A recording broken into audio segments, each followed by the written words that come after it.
Assalamualaikum warahmatullahi wabarakatuh. Selamat pagi teman-teman. Selamat datang di podcast ODS Talk yang kali ini kita akan membahas tentang ilmu keperawatan yang ada di UMS. Tapi kita sudah kedatangan yang punya ahlinya atau dari keperawatannya langsung. Mungkin bisa diperkenalkan dulu Mbak biar kita tuh kenal karena kan ada pepatah tuh yang mungkin kita sering dengar kalau tidak kenal maka tidak sayang. Silahkan Mbak. Halo teman-teman, sebelumnya perkenalkan nama aku Egidia Tiffany. Teman-teman bisa sapa aku Fani dari program studi keperawatan reguler angkatan 2018. Oke, jadi buat teman-teman nanti kalau misalnya pengen tanya langsung ke Mbak Fani mungkin nanti bisa cek lah Instagramnya kalau ada. Tapi kalau nanti dikasih tahu juga boleh kok ya Mbak. Boleh banget. Dan kita akan sedikit membahas tentang keperawatan juga nih Mbak, kan banyak sekali tren-tren yang muncul tentang keperawatan, yaitu mungkin tentang kemajuan teknologi. Banyak sekali keperawatan yang ada di Indonesia khususnya ya, itu masih banyak yang terpusat khususnya kayak di kota-kota besar dan jarang juga ada yang di ya mungkin kita bisa bilang kota atau daerah yang terdepan Indonesianya lah. Tapi kan banyak juga rumah sakit yang modern. Jadi kesannya tuh kalau tren keperawatan tuh ya yang di kota punya banyak sekali fasilitas, tapi nanti yang di daerah-daerah terdepannya Indonesia itu masih kurang gitu ya. Nah, tanggapan Mbak Fani sendiri nih tentang adanya tren-tren atau isu-isu seperti itu tuh bagaimana? Sebelumnya terima kasih. Kalau menurut saya, untuk saat ini kan memang perkembangan keperawatan itu mengarahnya pada profesionalitas dan spesialisasi di bidang keperawatan. Betul. Namun, seperti yang kita tahu di Indonesia sendiri kan ini banyak pulau-pulau.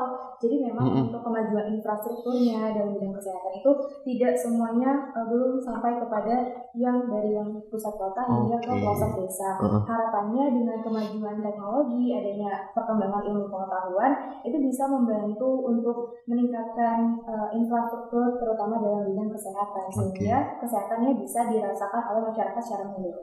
Oke, nah kalau kita sendiri nih mungkin sebagai mahasiswa atau mungkin mahasiswa keperawatan pada khususnya, kita perlu nggak sih Mbak adaptasi dengan teknologi nih? Mungkin saya sendiri bukan dari kesehatan mungkin ya, nanti kalau ada salah istilah lah, mohon maaf gitu ya. Atau mungkin ada nggak sih di rumah sakit yang udah ada yang teknologi yang mungkin di UMS atau pada umumnya itu belum ada. Nah, kita sebagai mahasiswa khususnya keperawatan perlu nggak adaptasi dengan hal tersebut? Kalau berdasarkan pengalaman saya pribadi, itu memang perlu beradaptasi. Jadi untuk di keperawatan UMS sendiri itu kan ada praktik klinik. Nah untuk praktik kliniknya ini berdasarkan stase, ada stase anak, ada stase jiwa, maternitas maupun medical bedah atau yang lainnya. Nah setiap stase itu tentu ditempatkan di rumah sakit seluruh area Soloraya. Nah jadi kan pindah-pindah nih teman-teman. Jadi ketika nanti teman-teman ditempatkan di rumah sakit A, B, C, dan D, itu benar-benar dimaksimalkan apa yang belum kita tahu. Itu juga bisa kita compare antara teori yang kita dapat di bangku perkuliahan dengan yang kita rasakan ketika kita klinik di rumah sakit. Jadi apa yang belum kita pahami mungkin selama kita kuliah di kelas itu mungkin belum diajarkan, namun ketika kita praktik klinik di rumah sakit ternyata ada loh gitu. Ada sesuatu yang di luar dugaan gitu ya Mbak? Benar, itu perlu kita manfaatkan seperti itu. Oke, nah tadi Mbaknya juga menyebutkan bahwasanya ada stasenya. Ada beberapa ya tadi kalau tidak salah. Nah berarti kalau kita bicara seperti itu nanti bakal ada spesialis ya mungkin sebutannya atau mungkin profesionalnya di bidang tersebut. Kalau untuk di keperawatan sendiri memang ada bidang pendidikan profesi yaitu profesitas dan juga ada magisternya juga, ada pendidikan magister dan memang ada spesialis. Contohnya ada spesialis anak, spesialis medical bedah, spesialis jiwa dan yang lainnya. Oke, jadi memang ada spesialisnya ya. Saya baru tahu ternyata keperawatan juga ada spesialisnya ya Mbak. Nah kalau misalnya kita ambil contoh tadi yang disebutkan ada spesialis medical bedah gitu ya.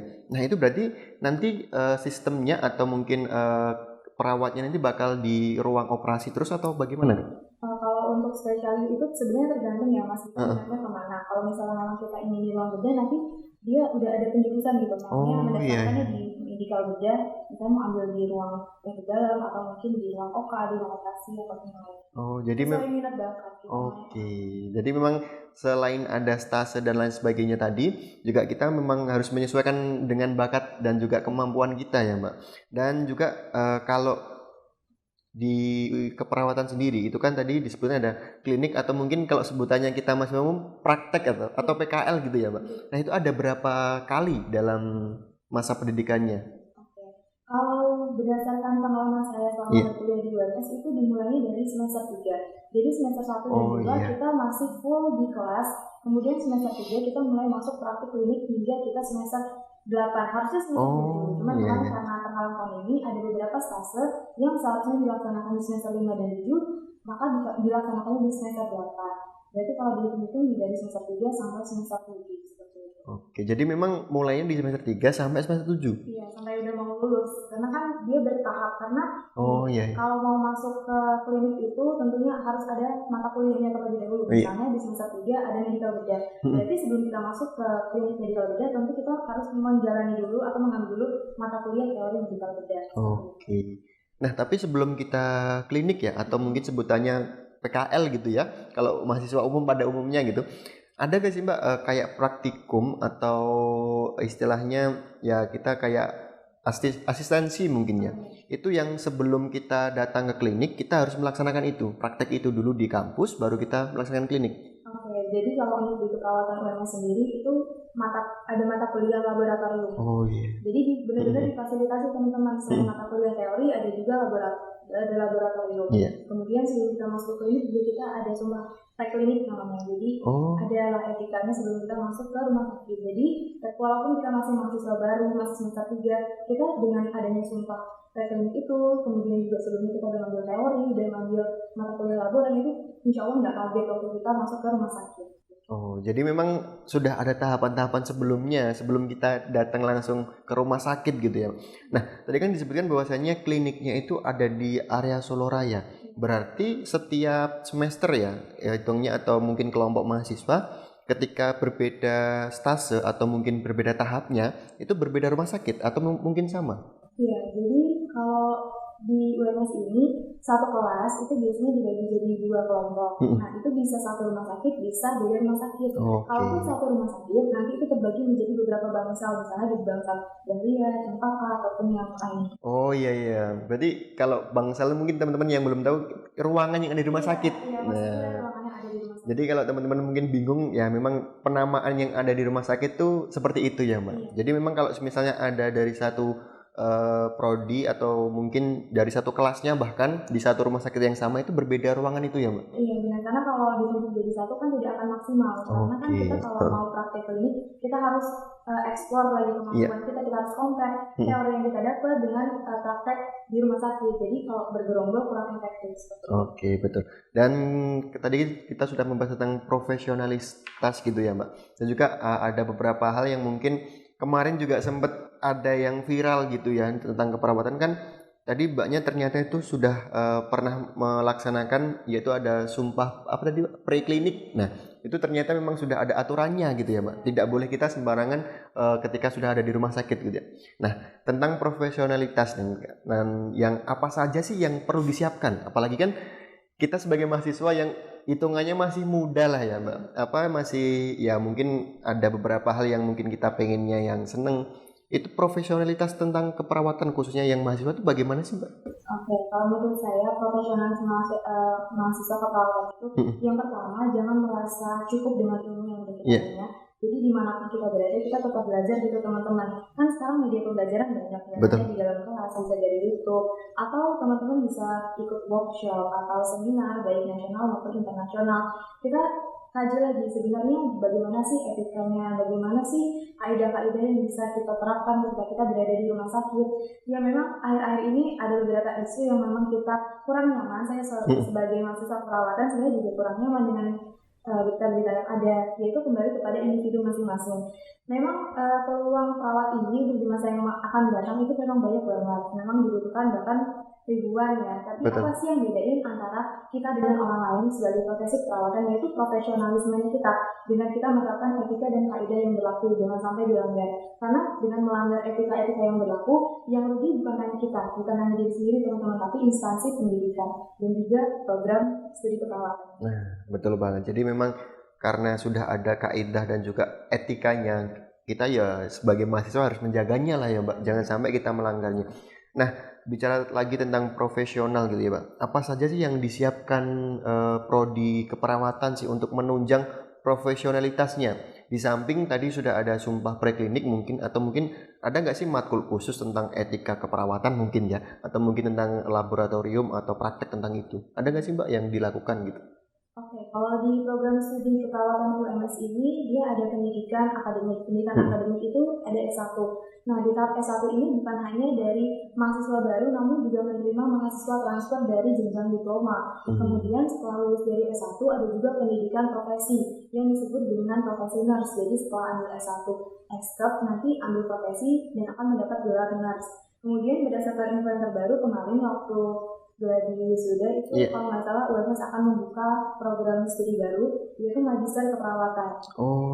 Kemudian juga di program studi keperawatan UMS ini benar-benar menyediakan fasilitas teman-teman untuk menjadi pribadi atau menjadi perawat yang ahli, di mana prodi ini sering memberikan informasi tentang seminar baik nasional ataupun internasional, ataupun juga memberikan delegasi gitu, kayak difasilitasi dan dibiayai bagi mahasiswa yang mau dan ingin sekali untuk menggali potensinya di bidang keperawatan. Selain itu juga beberapa kali saya temui bahwa program studi UMS ini untuk yang keperawatannya menjadi tuan rumah untuk pelatihan BPJS, yaitu Basic Trauma and Cardiac Life Support. Keren. Jadi benar-benar Masya Allah. Iya. Jadi memang ilmu keperawatan dan juga khususnya keperawatan UMS itu memang sudah sangat banyak sekali fasilitasnya dan pendukungnya gitu ya Mbak. Jadi buat teman-teman yang di rumah tuh pengen sekali masuk keperawatan, UMS adalah satu pilihannya gitulah pokoknya gitu ya. Apalagi jenjangnya tuh banyak. Tadi ada nurse dan juga mau membuka untuk magister keperawatan. Jadi buat teman-teman jangan takut lah, apalagi merasa wah UMS apa nih swasta, enggak, ternyata walaupun swasta kita fasilitasnya tetap sama gitu ya Pak. Dan kita bicara lagi tentang keperawatan itu kan kita merasakan sekali bagaimana efek pandemi yang kemarin mungkin ketika masih puncak-puncaknya perawat itu sangat dibutuhkan sekali dan juga sangat dituntut untuk tanggung jawab, untuk ya mungkin kita banyak sekali kemarin mendengar berita bahwasanya banyak sekali perawat yang sampai tidur di rumah sakit, sampai nggak pulang, sampai tetap pakai hazmat terus tetap tidur, dan sampai ya kita kalau lihat di foto aja kayaknya lelah banget. Nah, apakah dengan tanggung jawab seperti itu, apakah dengan tantangan yang seperti itu, perawat ini semakin dibutuhkan atau semakin wajib di garda terdepan nggak sih Mbak untuk ya kita sebagai tenaga kesehatan lah ya khususnya di rumah sakit punya kesempatan yang sangat bagus nggak ketika kita masuk di keperawatan gitu? Oke, kalau bahas prospek dari pekerjaan perawat itu menurut saya menjanjikan karena berdasarkan hasil studi yang saya baca menunjukkan bahwa sebanyak 80% itu tenaga kesehatan di sebuah pelayanan kesehatan itu didominasi oleh perawat, di mana perawat sendiri memegang pasien itu sekitar 24 jam yang dibagi menjadi 3 shift. Nah, jadi menurut saya walaupun perawat ini memang bersaing, namun memang sangat dibutuhkan karena memang perannya cukup besar dan cukup dominan di sebuah instansi atau pelayanan kesehatan. Berdasarkan adanya pandemi yang kurang lebih 2 tahun kemarin itu, semoga bisa meningkatkan pengalaman ataupun skill dari perawat yang bekerja dan bisa menambah profesionalisme. Oke, jadi memang kalau kita bicara perawat di masa datang tuh pasti akan selalu dibutuhkan. Apalagi tadi disampaikan bahwasanya 80% itu dari perawat. Berarti tenaga perawat itu sangat dibutuhkan dan sangat banyak sekali lah nanti buat teman-teman nanti untuk mendapatkan, apalagi tadi ada kalau bisa dibilang spesialisasi. Kalau mau jadi spesialisasi anak mungkin atau mungkin medical bedah dan lain sebagainya itu bisa. Bisa banget. Jadi hampir mirip sama dokter lah mungkin ya. Dokter dan juga perawat ini adalah mitra. Di dalam ilmu dalam pelayanan kesehatan. Ini yang jadi penasaran sih Mbak. Mungkin pertanyaanku, apakah ketika di satu, kita ambil contoh kamar gitu ya, atau pasien gitu, kan ada dokter sama perawat. Itu dokternya ketika datang itu apakah ada punya perawat khusus, atau mungkin ya ketika ada perawat yang shift, ketika ada dokter lagi berkunjung ke kamar pasien, itu wajib datang, atau nanti apa saja gitu yang dilakukan perawat gitu? Oke, kalau kita bahas di rumah sakitnya langsung itu memang biasanya dokter datang itu didampingi oleh perawat yang saat itu juga bertugas atau gitu. Sebelum dokter masuk kepada atau mendatangi pasien itu terlebih dahulu untuk membuka rekam medis. Jadi disebut dokter yang misalnya dokter fisiknya pagi jam 7. Nah, sebelum jam 7 tentunya pada siang hari, sore ataupun malam hari pasien ini sudah mendapat tindakan. Sebelum dokter masuk dan menemui pasien, dokter akan mengecek rekam medis. Tindakan apa sih yang sudah diberikan, terus pengobatannya bagaimana, progresnya bagaimana dari hari pertama dia masuk sampai hari saat dokter itu kunjungan, seperti itu akan didampingi oleh perawat yang bertugas. Oke, jadi memang kalau seperti itu ada catatannya ya, Mbak? Ada. Kemarin sebelum pas pertama kali masuk, tindakan medisnya apa, kemudian ketika ada dokter juga dicatat gitu ya? Iya, dan itu sifatnya rahasia rekam medis yang tahu hanya petugas yang berjaga dan juga dokter. Itu kan menggunakan kode, jadi semua data aman. Oke, jadi memang ada kode khususnya lah kan di tenaga kesehatan gitu ya, memang untuk menjaga privasi dari setiap pasiennya gitu ya Kak. Dan ketika di rumah sakit ini, kita bicara rumah sakit nih, mungkin Kakak juga pernah di klinik juga kan atau melaksanakan PKL gitu ya. Ketika di rumah sakit sendiri itu perawat itu kan kalau saya lihat banyak sekali yang hanya sendiri ke ruang kamar pasien gitu ya. Ada yang bersama dokter. Nah, apakah perawat ketika datang harus bersama dokter atau boleh sendiri Kak? Itu bagaimana? Oke, jadi kalau membahas harus bareng dokter atau enggak itu tergantung jadwalnya. Jadi sebenarnya perawat itu kan bekerja secara mandiri sebenarnya, karena memang yang difokuskan adalah kebutuhan dasar dari pasien seperti vaksinasi. Mungkin bahasa simpelnya ganti infus, pasang infus, ambil darah itu kan sebenarnya bisa dilakukan secara mandiri. Kalaupun nanti ada dokter itu baru didampingi, karena kan dokter dan perawat adalah mitra, saling berkolaborasi seperti itu. Ya, jadi memang nggak selalu kalau ada perawat pasti ada dokter gitu ya?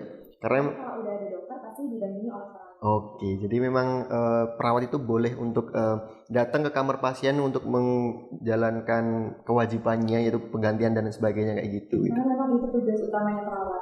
Mendominasi di pelayanan kesehatan. Saya kira tuh kalau misalnya perawat tuh pasti harus ada dokter. Dan pernah tuh ada kejadian di saya tuh ketika datang tuh ya walaupun itu ibu kita manggilnya dok karena nggak tahu kan waktu dulu saya manggilnya tuh dok waktu kecil kan saya kira saya bukan dokter mas gitu padahal masih kecil dipanggil mas gitu saya ini perawat perawat saya kira dokter gitu waktu nunggu saudara lagi sakit kan ternyata nggak selalu perawat tuh bersama dokter gitu dan juga kalau di rumah sakit sendiri nih kan khususnya perawatan gitu ya ketika kita menjalankan tadi ada beberapa tahapan tahapan anak dan sebagainya itu ketika kita bersama anak sama ketika kita bersama orang dewasa tuh penanganannya seperti apa sih Kak? Apakah ada standarnya gitu loh kalau saya lihat kan ada beberapa perawat tuh yang kayak di anak tuh kayak membawa kayak mainan biar anaknya tenang dan sebagainya tuh apakah ada kayak gitu ya? Iya, jadi di keperawatan sendiri mungkin menurut saya ini nilai plusnya ya. Jadi ketika kita belajar di laboratorium itu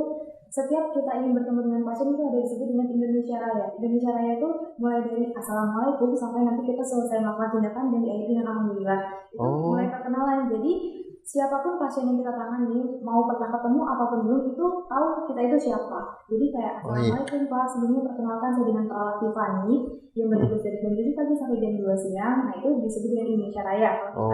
Jadi mungkin di beberapa tempat yang lain tidak memfokuskan itu, sedangkan di UMS sendiri mengedepankan itu. Jadi itulah yang membedakan atau yang menjadi nilai plus menurut saya. Nah terkait dengan penanganan antara orang dewasa dengan anak-anak tentu sangat berbeda. Bahkan untuk anak-anak sendiri kan bisa dari bayi, kemudian dari masa toddler, ada yang preschool, hingga beranjak dewasa itu memang penanganannya berbeda-beda.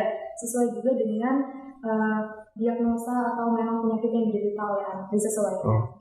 Jadi zaman sekarang juga kan anak-anak tuh banyak yang takut ya Mas ya. Iya, betul. Perawat pakai baju putih-putih. Nah kalau sekarang itu teman-teman udah jarang sih perawat yang benar-benar udah kerja di rumah sakit menggunakan seragam putih-putih. Karena seragam putih-putih hanya digunakan oleh mahasiswa praktik yang menjadi petugas tetap di rumah sakit. Jadi memang ada pembedanya ya ketika ada perawat aslinya sama mahasiswa yang praktiknya gitu.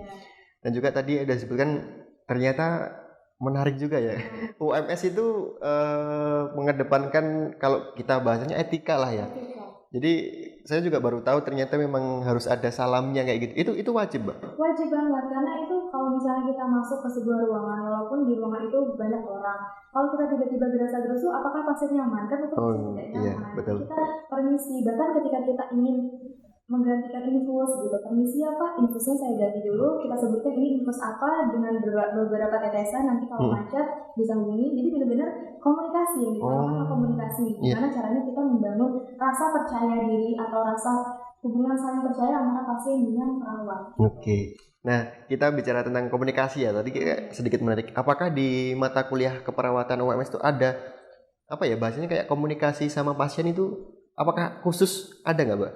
Sebenarnya kalau khusus enggak, cuma dalam setiap mata kuliah itu kita ada komunikasi, jadi latihan.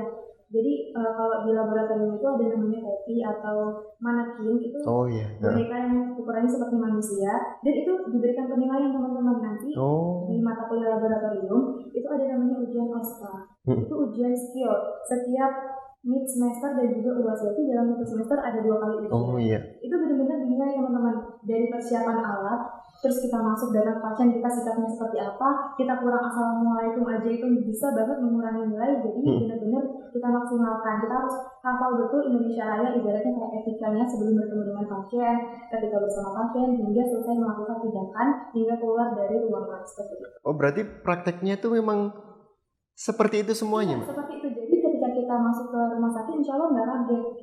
Karena nggak ada bedanya gitu. Bedanya kalau di laboran mungkin pasiennya diem, tapi nanti bisa dibantu sama teman. Assalamualaikum Pak, waalaikumsalam Mbak, gitu. Kalau di rumah sakit langsung kan mungkin ada keluarga pasien. Iya. Jadi sistemnya kalau kita ke laboratorium itu ada manekin terus ada teman kita. Selalu ada. Oke. Jadi memang kita mensimulasikan untuk ujiannya itu mensimulasikan dari awal sampai akhir gitu ya. Nah, untuk kan kalau kita di rumah sakit setiap pasien punya keluhan atau mungkin sakit yang berbeda. Kalau di prakteknya itu di laboratorium itu apakah berbeda juga, Kak? Ya, biasanya kalau di laboratorium itu sebelum kita masuk kepada pasien itu ada studi kasus. Studi kasus itu nanti dengan menjabarkan tanda gejala. Jadi kita sambil belajar gitu, misalnya orang dengan demam gitu, anak dengan demam itu biasanya rewel, terus juga mencantumkan hasil pemeriksaan berupa tanda-tanda vital, suhu dan yang lainnya. Jadi walaupun kita belum bertemu dengan pasien secara langsung, dengan adanya studi kasus kita bisa tahu tanda gejalanya, penanganannya seperti apa, kemudian kira-kira perawatan apa yang dibutuhkan sama pasien, itu benar-benar mendekati dengan yang asli. Oke, jadi menarik sekali ya. Menurut saya prakteknya sama aslinya itu akan tidak jauh berbeda karena memang awal sampai akhirnya pun kita diajarkan untuk sama gitu ya Mbak di UMS gitu ya. Makanya harus dimaksimalkan ya Mas belajarnya, nggak bisa di skip gitu teman-teman. Kalau kita kuliah hanya datang duduk titik absen, bisa belajar. Iya betul. Rasanya beda karena itu kan adalah skill tiap orang itu beda-beda. Iya, apalagi perawat yang setiap hari ketemu orang yang berbeda pasti harus mempunyai skill yang sangat mumpuni juga kan. Ya, harus.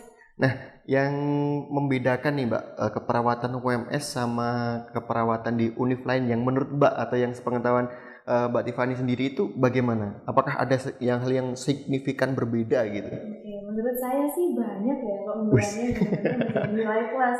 Karena saya juga merasa nyaman gitu Mas kuliah di program studi keperawatan UMS. Jadi kalau di UMS ini nomor satunya adalah mengedepankan nilai-nilai keislaman. Jadi insya Allah semua lulusan dari program studi keperawatan baik sarjana ataupun nurse-nya, pendidikan profesinya itu insya Allah punya bekal keislaman untuk menjadi perawat yang islami. Karena selama saya klinik di rumah sakit itu yang menurut saya memang mengedepankan nilai-nilai keislaman hanya dari UMS. Bahkan untuk bajunya juga, untuk seragam kliniknya juga itu benar-benar yang bahannya yang tebal, terus menutup aurat seperti itu, jadi nyaman. Kemudian juga UMS sendiri akreditasinya bagus, selain akreditasi universitas, akreditasi prodinya juga udah bagus, bahkan udah sampai taraf internasional. Nah di UMS sendiri untuk program studi perawatannya tuh ada 2 kelas Mas. Ada 2 kelas? Ada kelas reguler dan juga internasional. Saya sendiri dari kelas reguler. Kemudian dalam kita kuliah di kelas itu hubungan antara dosen dan mahasiswa ketika menyampaikan materi ketika perkuliahan itu menurut saya bukan lagi sebatas dosen yang memberikan ilmunya kepada mahasiswa. Tapi itu udah kayak orang tua dan anak ketika di lingkungan kampus benar-benar dirangkul, benar-benar didengarkan, difasilitasi. Kurang lebihnya anak itu dosen tahu gitu. Jadi cara mengajarnya pun bisa disesuaikan. Kemudian yang terbaru tadi Mas ada program studi magister ya insya Allah. Jadi semoga peminatnya akan teman-teman.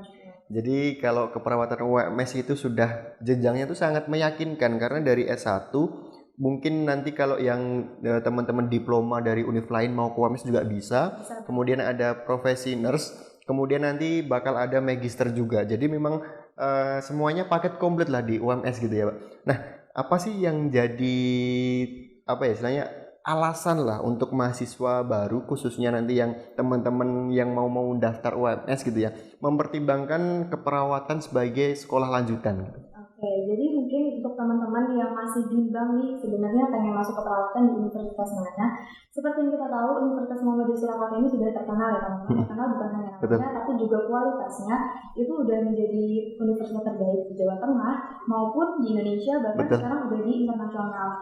Kampus ini kan kampus keislaman, jadi teman-teman insya Allah belajar di sini juga merasa nyaman, bukan hanya lulus sebagai sarjana ataupun sebagai di pendidikan magister, tapi juga insya Allah bisa mendekatkan diri kepada Allah gitu. Jadi untuk teman-teman jangan ragu untuk masuk ke program studi keperawatan karena teman-teman bisa menyesuaikan minat bakat teman-teman mau di kelas reguler ataupun internasional mulai dari sarjana, kemudian ada program profesi, dan juga insya Allah ada program magister pendidikan keperawatan. Oke, jadi memang semuanya paket komplit ada di UMS. Jadi buat teman-teman nanti yang masih bingung, wah aku mau daftar keperawatan di mana ya? UMS adalah salah satu pilihan karena baru saja di akhir-akhir ini UMS mendapatkan peringkat 1 univ terbaik se-Indonesia. Jadi apalagi kalau teman-teman pengen cari univ swasta yang paling terbaik, UMS adalah salah satu yang terbaik dari seluruh Indonesia pokoknya. Dan juga terima kasih Mbak Fani yang sudah hadir pada podcast ODS Talk kali ini dan juga telah memberikan informasi nih tentang prodi keperawatan UMS.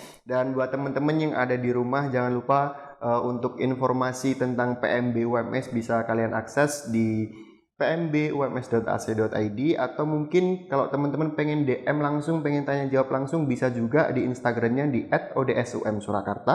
Atau kalau teman-teman pengen konsultasi langsung nih atau mungkin tanya-tanya, wah Pak saya minatnya di tentang motor, saya bagusnya tuh prodi apa, kalau saya pengen kerja di rumah sakit saya tuh masuknya di mana, dan keperawatan UMS salah satu pilihannya juga buat teman-teman. Itu bisa teman-teman konsultasikan di nomor 081227000102. Buat teman-teman nanti jangan lupa lah untuk selalu akses terus Instagramnya ODS UM Surakarta. Jadi jangan sampai kelewatan.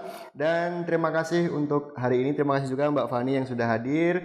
Dan jangan lupa buat teman-teman kalau PMB UMS dibuka sampai tanggal 27 Agustus 2022. Dan jangan sampai ketinggalan. Mungkin itu saja untuk hari ini dan dalam acara podcast ODS Talk. Terima kasih. Akhir kata wassalamualaikum warahmatullahi wabarakatuh.